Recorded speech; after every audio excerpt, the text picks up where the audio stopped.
Hey, welcome back. Let's talk about scope creep. Scope creep is uncontrolled changes and or consistent growth in a project scope.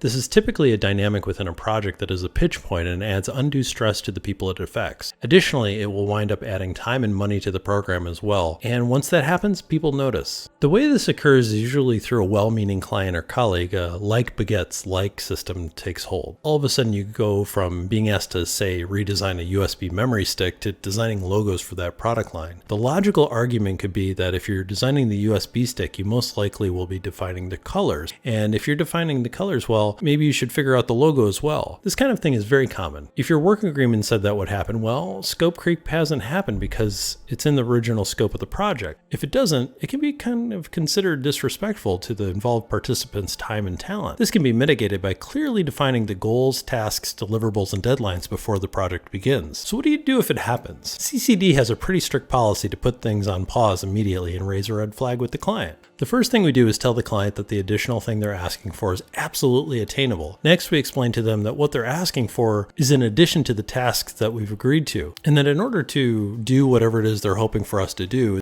that we'll either need to bring in additional resources, review the creative estimate, or find another way to get the client to their end goal while increasing the expected timeline and or the budget. This is assuming that the client is a reasonable partner. Sometimes you have a client that will just assume that you function the same way a computer does, where you put something in one end and something comes out the other. We try to avoid this where we can with client education sessions, so they have a great idea of what services they can expect to receive and what the timing for each phase might look like. This way there's less room for confusion.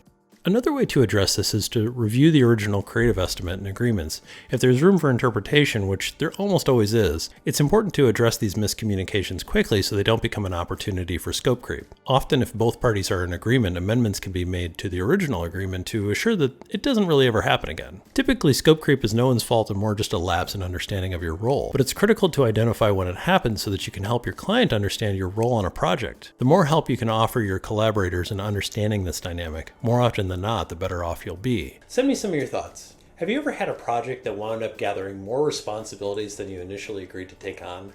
Do you ever protect yourself from the dangers of scope creep? What techniques do you use to mitigate it?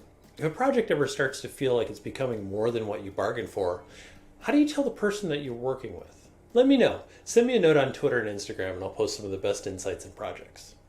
Thanks so much. Have a great day.